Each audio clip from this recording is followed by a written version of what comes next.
மீண்டும் இயேசு கிறிஸ்துவின் நாமத்தினாலே உங்களுக்கு வாழ்த்துக்கள். சத்தியநேர நிகழ்ச்சியிலே நாம் சத்தியங்களை படித்து வருகிறோம்.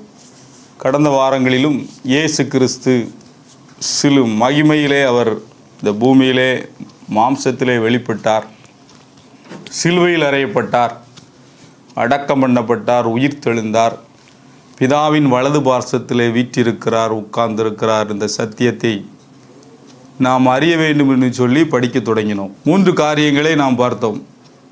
இயேசு உட்கார்ந்தபடியினாலே எபிரேயர் 1ஆம் அதிகாரம் 3ஆம் வசனத்திலே படித்தோம். சுத்திகரிப்பை உண்டு பண்ணி உட்கார்ந்தார். அது மாத்திரமல்ல, அவர் என்னுடைய அடையாளத்தை மாற்றினார், என்னையும் அவரோடு உன்னதங்களிலே உட்கார வைத்தார். எபேசியர் 2ஆம் அதிகாரத்திலே நாம் அதை படிக்கிறோம். என்னுடைய அடையாளம் மாற்றப்பட்டிருக்கிறது. நான் தேவனுடைய பிள்ளையாக இருக்கிறேன். தேவனுடைய பிள்ளை மாத்திரமல்ல, நான் ஒரு நீதிமானாய் மாற்றப்பட்டேன். அவர் எனக்காக இரத்தம் சிந்தபடியினாலே, கிரயம் கொடுத்தபடியினாலே, ஒரே தரம் ஒரே பலியினாலே நான் பரிசுத்தமாக்கப்பட்டேன், பூரணமாக்கப்பட்டேன். நான் முற்றிலும் ஜெயங்கொள்ளுகிறவனாக மாறினேன். அது மாத்திரமல்ல, நான் ஆசீர்வதிக்கப்பட்டவன். இந்த பூமியிலே நான் ஒரு ராயல் பிரிஸ்ட்ஹுட்டாக இருக்கிறேன். தேவனுடைய சொந்த பையனாக இந்த பூமியிலே இருக்கிறேன். இப்படி என்னுடைய அடையாளத்தை கம்ப்ளீட்டாக மாற்றியிருக்கிறார். இது என்னை பயபக்தியான ஒரு கிறிஸ்தவ வாழ்க்கை வாழ இந்த பூமியிலே நடத்துகிறது. எனவே நான் பாவத்திலே நிலை நிற்க முடியாது. எனவே என்னால் பாவம் செய்ய முடியாது. அவர் என்னை இவ்வளவாய் நேசிக்கிறார். சொந்த குமாரனையே கொடுத்து என்னை மீட்டிருக்கிறார். ஸோ இந்த ஒரு காரியம் என்னை 2வது சத்தியத்துக்கு நடத்துகிறது. 2வது நாம் பார்த்தோம், அவர் எனக்காக பரிந்து பேசுகிறார். பிதாவின் வலது பார்சத்திலே பரிந்து பேசுகிற ஆண்டவர் எனக்காக பரலோகத்திலே பேசுகிறார். ஆவியானவர் பூமியிலே எனக்காக கம்ஃபோர்ட்டராக இருந்து பேசுகிறார். எனவே அவருடைய அன்பை பிரிந்து என்னால் வாழ முடியாது. அவர் என்னை விட்டு விலகுவதே இல்லை. அவர் என்னை நேசிக்கிற, எவ்வளவு தூரம் நான் பின்மாற்றத்துக்குள்ளே போனாலும், நான் எவ்வளவு தூரம் நான் ஆள போனாலும் அவர் என்னை தேடி வருகிறார், என்னை நேசிக்கிறார். என்னை நேசிக்கிறது மாத்திரமல்ல, எனக்காக பிதாவின் வலது பார்சத்திலே இருந்து அவர் பரிந்து பேசுகிறார். யோவான் 2ஆம் அதிகாரத்திலும் அதை நாம் பார்த்தோம், 1ஆம் வசனத்திலே. எனவே நான் பாவம் செய்ய முடியாது, பாவத்திலே நிலை நிற்க முடியாது. சொந்த குமாரனையே கொடுத்தவர் இந்த பூமியில் மற்ற எல்லாத்தையும் எப்படி தராமல் இருப்பார்? இந்த ஒரு மைண்ட் செட்டுக்கு நான் வரும்போது, கிறிஸ்துவின் அன்பை விட்டு என்னை பிரிப்பவன் யார்? என்னை பிரிக்க முடியாது. அவர் எனக்காக உட்கார்ந்து பரிந்து பேசுகிறார். இது என்னை 3வது ஒரு சத்தியத்துக்குள்ளே நடத்தியது. அதைத்தான் நாம் பாதியிலே படித்து கடந்த வாரத்தில் முடித்தோம். அவர் இந்த பூமியிலே ரத்தம் சிந்தி ஒரு புதிய உடன்படிக்கையை எனக்கு உண்டாக்கி தான் போய் உட்கார்ந்தார். எனவே ஒரு புதிய உடன்படிக்கைக்கின் கீழே நான் வாழுகிறேன். இந்த சத்தியம் என்னை ஆசீர்வதிக்கிறது. எபிரேயர் 8ஆம் அதிகாரத்தில் படிக்கிறோம். புதிய உடன்படிக்கை என்று அவர் சொல்லுகிறதினாலே 13ஆம் வசனத்தில் பார்க்கிறோம், முந்தினதை பழமையாக்கினார், பழமையானதும் நாள்பட்டதுமாய் இருக்கிறது, உருவழிந்து போக காலம் சமீபமாக இருக்கிறது. 9ஆம் அதிகாரம் 1ஆம் வசனத்தை நீங்கள் பார்த்தீங்க அப்படின்னா தெளிவாக இந்த புதிய உடன்படிக்கையின் காரியங்கள் அநேக இதை நம்ம பார்க்குறோம். ஃபஸ்ட்டு 8ஆம் அதிகாரம் 12ஆம் வசனத்தில் பார்க்குறோம், no more remembrance of sin, என்னுடைய பாவங்களை அவர் நினைப்பதில்லை. 9ஆம் அதிகாரத்தில் நம்ம படிக்கிறோம் 14வது வசனத்தில், என்னுடைய மனசாட்சியை சுத்திகரிக்கிறது அந்த புதிய உடன்படிக்கையின் ரத்தம். அது மாத்திரமல்ல, நீங்கள் பார்த்தீங்கன்னா அவருடைய எல்லா கட்டளைகளும் கற்பனைகளும் என்னுடைய மனதிலே எழுதப்படுகிறது ஆவியானவராலே. நான் இயேசு கிறிஸ்துவை நேசிக்க நேசிக்க, ஆவியினாலே நிரப்பப்பட நான் இந்த வசனத்துக்கேற்ற மாதிரி என்னுடைய வாழ்க்கை மாறுகிறது. என்னுடைய வாழ்க்கை இந்த திருவசனத்துக்கு ஒரு விருப்பமாக மாறுகிறது. நான் நேரடியாக தேவனுடைய பிரசன்னத்தை உணர முடியும். ஏனென்றால் அவர் மகா பரிசுத்த ஸ்தலத்துக்குள்ளே நுழைந்தபடியினாலே. எவ்வளோ பெரிய பாக்கியம் பாருங்கள். ஸோ நமக்கு ஒரு புதிய உடன்படிக்கை, யுத்தம் முடிந்தது, போர் முடிந்தது. நம்மோடு ஆண்டவர் கோபமாக இல்லை, அவர் நம்மளை நேசிக்கிறார், நம் மீது அன்பு கூறுகிறார். நம்மளை அவர் அதிகமாக நேசிக்கிறார். சொந்த குமாரனையே கொடுத்து நம்மளை மீட்கிற அளவுக்கு அவர் நம்மளை நேசிக்கிறார். எனவே எனக்குள்ளே ஒரு புதிய உடன்படிக்கை அது ஒர்க் அவுட் ஆகி கொண்டிருக்கிறது. இது என்னை 4வது சத்தியத்திற்கு நடத்துகிறது. அதே எபிரேயர் 10ஆம் அதிகாரம் 10வது வசனத்தை நாம் படிக்கும்போது, எபிரேயர் 10, 10, 11, 12 3 வசனத்தை நான் சேர்த்து வாசிக்கிறேன். இயேசு கிறிஸ்துவினுடைய சரீரம் ஒரே தரம் பலியிடப்பட்டதினாலே அந்த சித்தத்தின்படி நாம் பரிசுத்தமாக்கப்பட்டிருக்கிறோம். அன்றியும் எந்த ஆசாரியனும் நாள்தோறும் ஆராதனை செய்கிறவனாயும் பாவங்களை ஒரு கால் நிவிர்த்தி செய்யக்கூடாத ஒரேவித பலிகளை அநேக தினம் செலுத்தி வருகிறவனாயும் நிற்பான். இவரோ பாவங்களுக்காக ஒரே பலியை செலுத்தி என்றென்றைக்கும் தேவனுடைய வலது பாசத்தில் உட்கார்ந்து இனி தம்முடைய சத்துருக்களை தமது பாதபடியாக்கி போடும் வரைக்கும் காத்து கொண்டிருக்கிறார். வலது பாசத்தில் உட்கார்ந்து.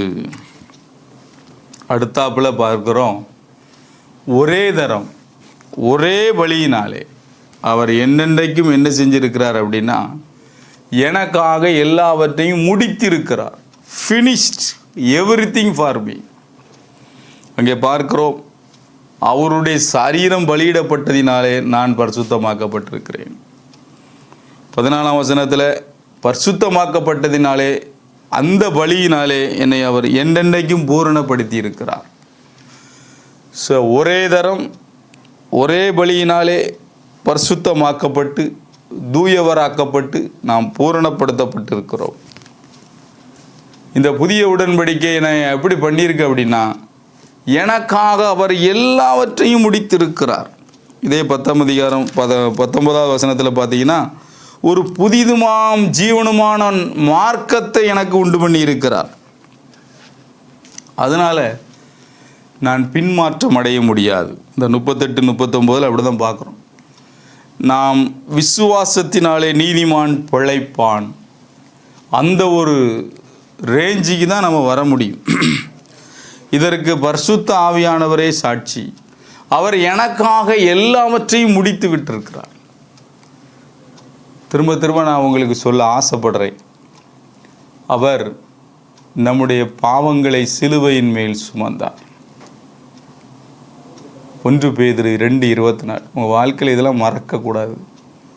திரும்ப திரும்ப டெய்லி ஞாபகப்படுத்திக்கிடும்.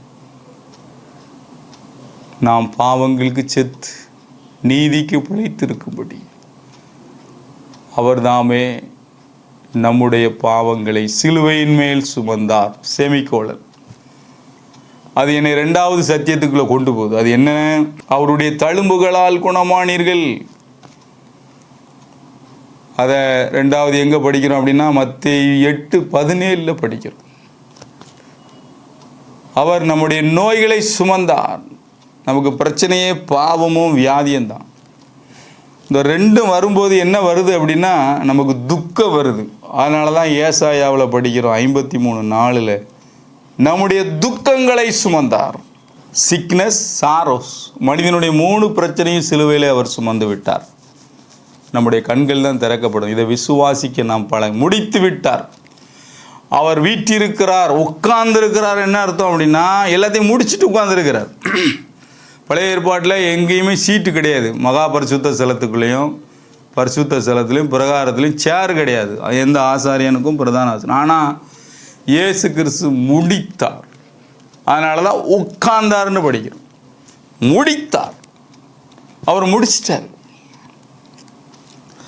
அவர் என்னுடைய பாவத்தை க்ளோஸ் பண்ணியிருக்காரு, என்னுடைய வியாதியை க்ளோஸ் பண்ணியிருக்காரு, என்னுடைய துக்கங்களை சுமந்து கொண்டார். என்னுடைய துக்கங்களை சுமந்து கொண்டது மாத்திரமல்ல, என்னுடைய சாபங்களை, நியாயப்பிரமாணத்தினால் வரும் சாபங்களை சிலுவையில் முடிச்சிட்டார். இன்னும் பார்த்தீங்க அப்படின்னா, மரண பயத்தை எடுத்து ஓட்டார். உயிர்த்தெழுதல் என்று ஒன்று உண்டு என்பதை இந்த உலகத்துக்கு ப்ரூஃப் பண்ணி காட்டினார். எல்லா மனிதர்களுக்கும் சாவாமை உண்டு, மரணத்தை ஜெயிக்கக்கூடிய ஒரு வாழ்க்கை உண்டு என்பதை ப்ரூவ் பண்ணிட்டார். ஸோ எல்லாவற்றையும் அவர் முடித்து விட்டார்.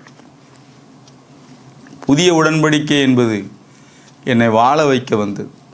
அதனால தான் இதை நம்ம கம்யூனியனாக நினைவு கூறுகிறோம். என்னை நினைவு கூறும்படினா அந்த புது உடன்படிக்கையின் இரத்தத்தினாலான அதனால தான் நான் பயபக்தியாக வாழ முடியுது. என் லைஃபே டோட்டலாக மறுரூபமாகுது. இவ்வளோ நல்ல ஆண்டவர், நான் எப்படி துரோகம் பண்ண முடியும்? நான் எப்படி உண்மை இல்லாதவனாய் வாழ முடியும்? நான் எப்படி ஒரு கசப்போடு வாழ முடியும்? கிறிஸ்துவின் சுவாபம் நமக்குள்ளே வருகிறது. அதே மன்னிப்பின் சிந்தனை நமக்குள்ளே பெருக்கெடுக்கிறது. நமக்குள்ளே ஆவியானவருடைய அந்த தாக்கம் உண்டாகிறது. நம்மளை ஓயாமல் ஆண்டவருக்கு நன்றி சொல்ல வைக்கிறது.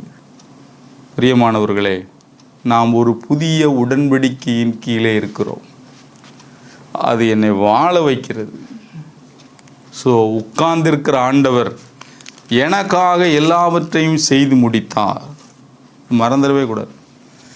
இது என்னை அடுத்த ஒரு நகர்வுக்கு அழைத்து செல்கிறது. அதை நாம் எங்கே படிக்கிறோம்? எபிரேயர் 12ஆம் அதிகாரம் 2வது வசனம்.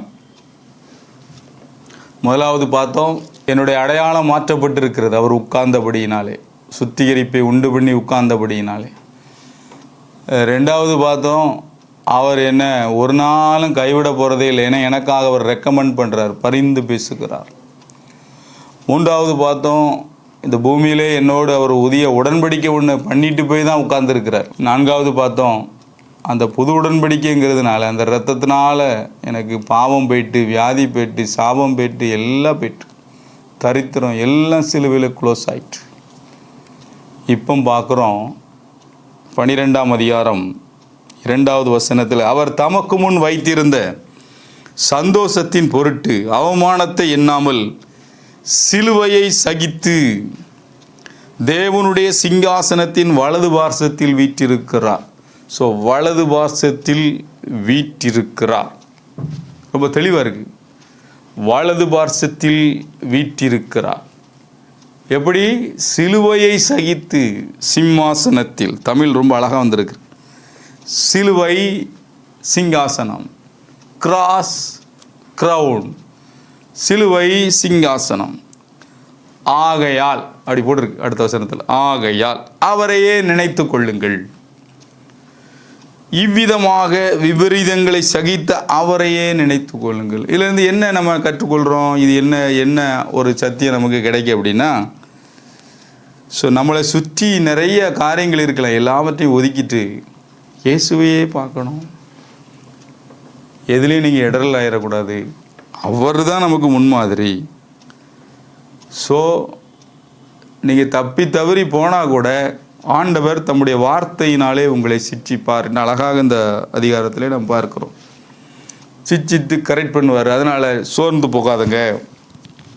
அவர் அழகாக எழுதுகிறாரு 13ஆம் வசனத்தில், 12ஆம் வசனத்தில், உங்கள் ஜெபத்தை விட்டுறாதுங்க, உங்கள் பாதங்களுக்கு வழிகளை செவ்வைப்படுத்துங்கள், யார்கிட்டையும் சண்டை போட்டுட்டு இருக்காதுங்க, சமாதானமாக இருங்க, கசப்பு வந்துடாமல் அது கிருபையை போக்கடிச்சிடும். அழகாக அதில் ஸ்டெப் பை ஸ்டெப்பாக கொண்டு போகிறார். அப்போ அவமானத்தை எண்ணாமல்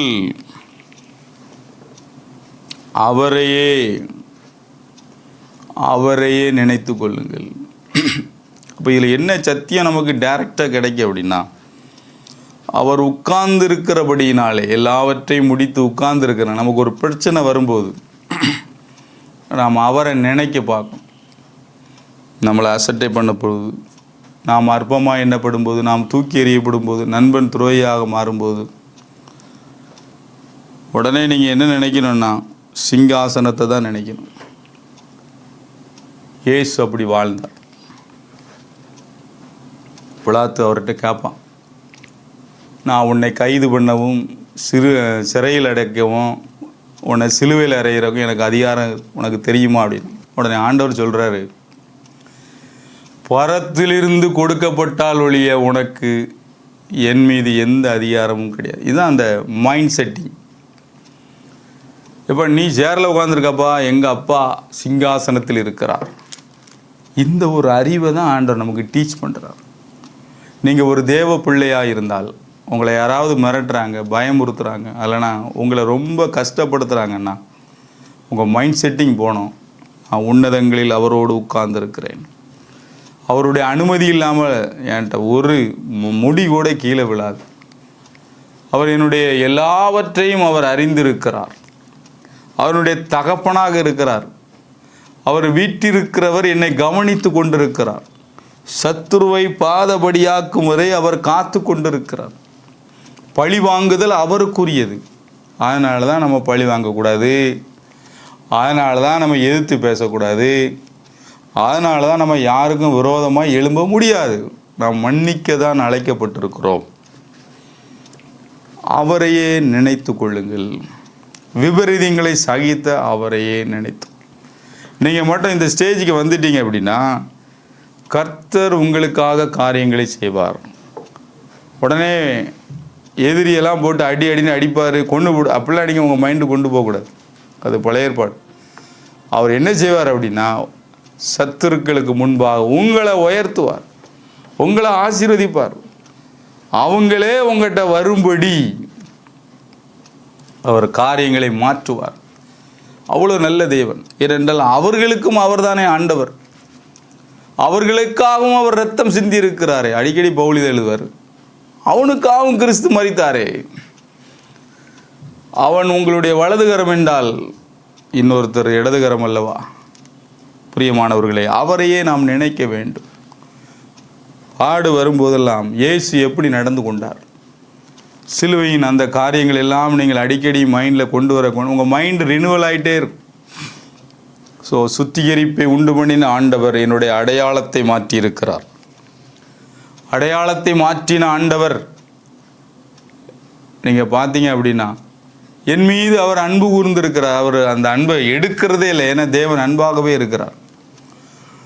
அடுத்தாப்புல பார்த்தோம், அவர் என்னோடு ஒரு உடன்படிக்கை பண்ணி எனக்காக எல்லாவற்றையும் சிலுவையில் முடித்திருக்கிறார்.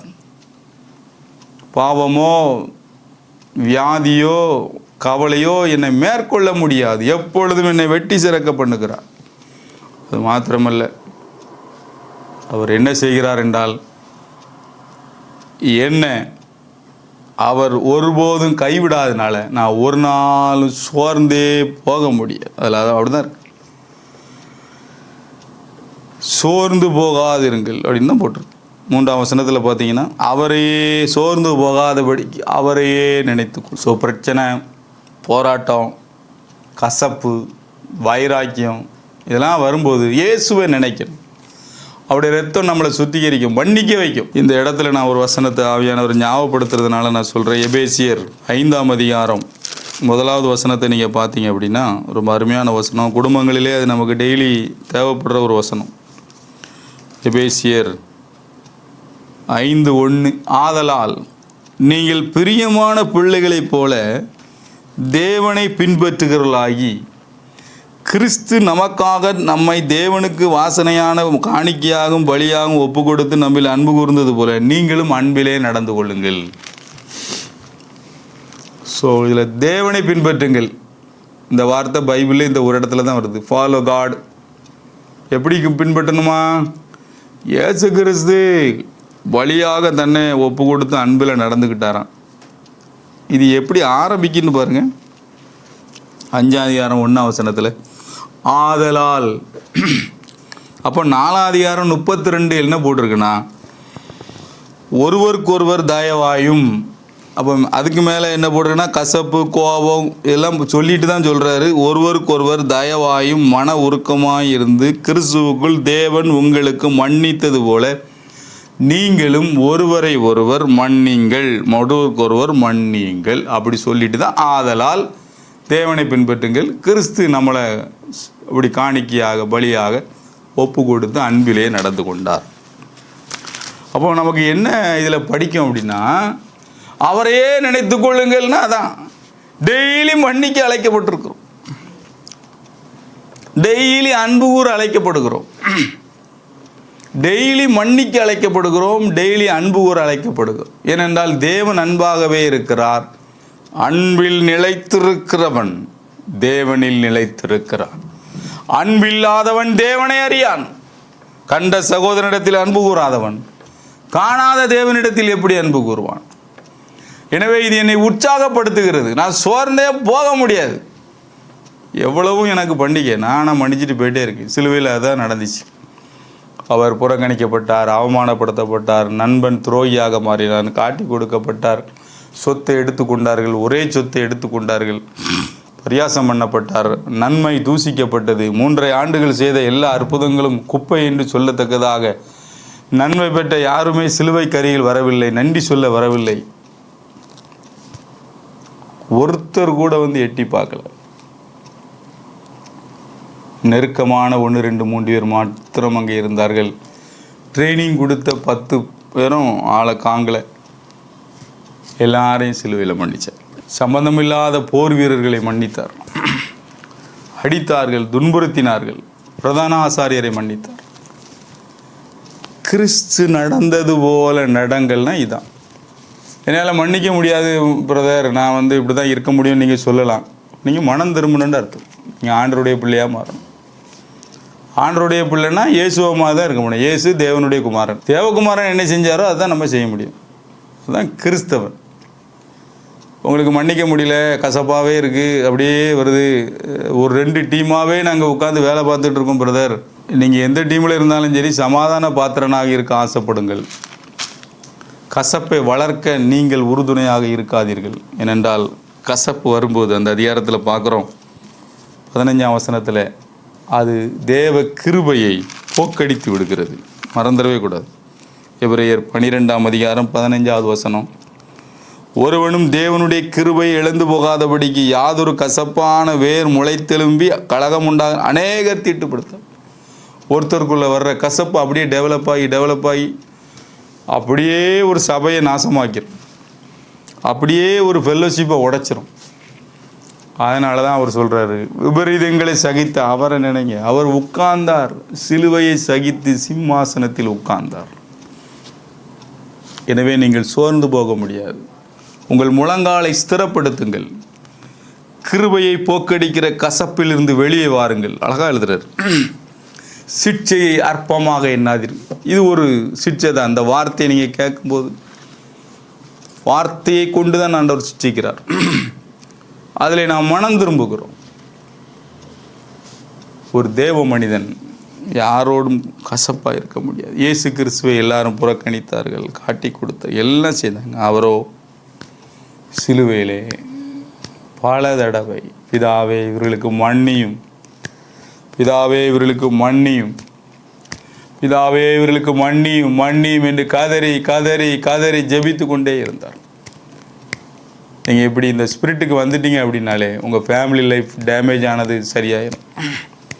கணவனை மன்னிப்பது எளிதாக இருக்கும், மனைவியை மன்னிப்பது எளிதாக இருக்கும், மாமனாரை மன்னிப்பது எளிதாக இருக்கும், மாமியாரை மன்னிப்பது ரொம்ப எளிதாக இருக்கும். அவரே நீங்கள் நினைக்கல உலகத்தையோ அல்லது சீரியலையோ அல்லது வேறு சம்பந்தப்பட்டது உங்கள் மைண்டுக்குள்ளே கிடந்தீங்கன்னா அதுதான் உங்களை ஆளுகை செஞ்சுட்டு நடக்கும். இயேசுவின் நாமத்தினாலே உங்கள் ஃபேமிலி லைஃப் கட்டப்படட்டும். அவரை நினைங்க, உங்கள் மைண்டில் நினையுங்கள். மைண்ட் செட், நீங்கள் சுகமாக ஆண்டவர் விரும்புகிறார். மறந்துடவே கூடாது. ஏன் அப்படி நம்ம சோர்ந்து போக முடியாதுன்னா, இந்த அதிகாரத்தில் நீங்கள் பார்த்தீங்கன்னா நம்ம எங்கே வந்திருக்கோம் அப்படின்னு உங்களுக்கு தெரியணும். அவர் வீட்டிருக்கிறார் அப்படிங்கிறதுனால 22ஆம் வசனத்தில் நீங்கள் பார்த்தீங்கன்னா 9 காரியங்கள் எழுதியிருக்கும். சியோன் மலையிடத்திற்கும் ஜீவனுள்ள தேவனுடைய நகரமாகிய பரம எருசலேமுக்கும் 1000 10,000 தேவதூதர்களிடத்திற்கும் சர்வசங்கமாகிய சபையிடத்திற்கும் யாவருக்கும் நியாயாதிபதியாக தேவனிடத்திற்கும் பூரணராக்கமக்கட்ட நீதிமானுடைய ஆவிகளிடத்திற்கும் புது உடன்படிக்கையின் மத்தியஸ்தராய இயேசுவினிடத்திற்கும் ஆபேலின் இரத்தம் பேசினதை பார்க்கிற நன்மையான பேசுகளை இரத்தமாகிய தெளிக்கப்படும் இரத்தத்திற்கும் வந்து செய்தீர்கள். இவ்வளோ காரியம் சொல்கிறார். பரலோகத்திலிருந்து பேசியிருக்கிறார். அதனால் நாம் சோர்ந்து போக முடியாது. தேவன் நமக்கு நல்லவராகவே இருக்கிறார். நீங்கள் ஆசீர்வாதமாகவே இருக்க விரும்புகிறார். பவுலுக்கு இந்த காரியம்லாம் மைண்டில் இருந்ததுனால அவர் தன்னுடைய நிருபத்தில் எழுதும்போது ரொம்ப அருமையான வசனம் இதெல்லாம். ஆனால் நமக்கு அதிகமாக பரிச்சயம் இல்லாத வசனங்கள். 2 கொரிந்தியர் 4ஆம் அதிகாரம் 1வது வசனம், இப்படிப்பட்ட ஊழியம் மேல் அதிகாரத்தில் பார்த்தீங்கன்னா புது உடன்படிக்கையை ஆண்டவர் அவருக்கு கொடுத்ததுனால அப்படி சொல்கிறார். புது உடன்படிக்கை ஊழியத்தை உடையவர்களாகிய நாங்கள் இரக்கம் பெற்றிருக்கிறபடியினால் சோர்ந்து போகிறது இல்லை. அடியார் பதிலாக சோர்ந்தே போக முடியாது. அந்த அவர் சொல்கிற டிகிரியெல்லாம் பார்த்தீங்கன்னா 8ஆம் வசனம், எப்பக்கத்திலும் நெருக்கப்பட்டும் ஒடுங்கி போகிறதில்லை, கலக்கமடைந்தும் மனமுறிவடைவதில்லை, துன்பப்படுத்தப்பட்டு கைவிடப்படுகிறதில்லை, கீழே தள்ளப்பட்டும் மடிந்து போகிறதில்லை. கர்த்தராக இயேசுவினுடைய ஜீவன் எங்கள் சரீரத்திலே விளங்கும்படிக்கு இவ்விதம் இயேசுவின் மரணத்தை எப்பொழுதும் எங்கள் சரீரத்தில் சுமந்து திரிகிறோம். அதை இயேசுவை தான் நினைக்கிறார். அதனால தான் சோர்ந்து போகிறதில்லை அப்படிங்கிறார். உங்கள் லைஃப் டோட்டலாக சேஞ்ச் ஆகும் இந்த மைண்ட் செட்டுக்கு நீங்கள் வந்தீங்க. உன்னதத்திலே உட்கார்ந்துருக்கிறபடினாலே, நானும் அவரோட உட்கார்ந்ததுனால என்னுடைய ஐடி மாற்றப்பட்டு இருக்கிறது. நான் சோர்ந்து போக முடியாது. ஏனென்றால் புதிய உடன்படிக்கையின் ஊழியத்தை பெற்றிருக்கிறேன். பிரியமானவர்களே, உங்கள் வாழ்க்கையிலே இதை மறந்துடவே கூடாது. அவர் வீற்றிருக்கிற ஆண்டவர் என்னுடைய அடையாளத்தை மாற்றியிருக்கிறார். என்னை அவர் கைவிடுவதே இல்லை. என்னோடு ஒரு புது உடன்படிக்கை பண்ணி எனக்காக இந்த பூமியில் அனைத்தையும் முடித்து வைத்திருக்கிறார். அது மாத்திரமல்ல, அவர் என்னை சொந்த பிள்ளையாக மாற்றினது மாத்திரமல்ல, எனக்கு ஒரு மாடல் லைஃபே இந்த பூமியில் இயேசு கிறிஸ்து வைத்து விட்டு போயிட்டார். அதனால் நான் அவரையே நினைக்கும் போது நான் சோர்ந்து போக முடியாது. திரும்ப திரும்ப இந்த வசனங்களை படிங்க. இன்னும் 2 தடவை கேளுங்க. உங்கள் மைண்டு நல்ல ரெனுவல் ஆகிடும். நீங்கள் எப்பேற்பட்ட சூழ்நிலையில் இருந்தாலும் ஆவியானவர் உங்களை உயிர்ப்பிப்பார். எப்பேற்பட்ட பிரச்சனை வழியாக நீங்கள் போயிட்டு இருந்தாலும் ஆவியானவர் உங்களுக்கு உதவி செய்வார். இந்த வசனங்கள் உங்கள் வாழ்க்கையின் சட்டமாக மாறும். எப்பொழுதும் எங்களை வெட்டி சிறக்க பண்ணுகிற தேவன், ஜெயம் கொடுக்கிற தேவனுக்கு ஸ்தோத்திரம். இப்படிப்பட்ட முழக்கங்கள் உங்களுக்குள்ளே உண்டாகும். கண்களை மூடி நாம் ஜெபிப்போம். தொடர்ந்து மற்ற காரியங்களை அடுத்த வாரத்திலே நாம் சிந்திக்கலாம். நல்ல பிதாவே, உமக்கு நாங்கள் நன்றி செலுத்துகிறோம். இன்றும் நீர் ஜீவிக்கிறீர். உம்முடைய வசனங்கள் ஆவியாயும் ஜீவனாயும் எங்களுக்குள் இருக்கிறது. வலது பார்சத்தில் உட்கார்ந்திருக்கிற ஆண்டவர் எங்களுக்காக பரிந்து பேசுகிறீர்.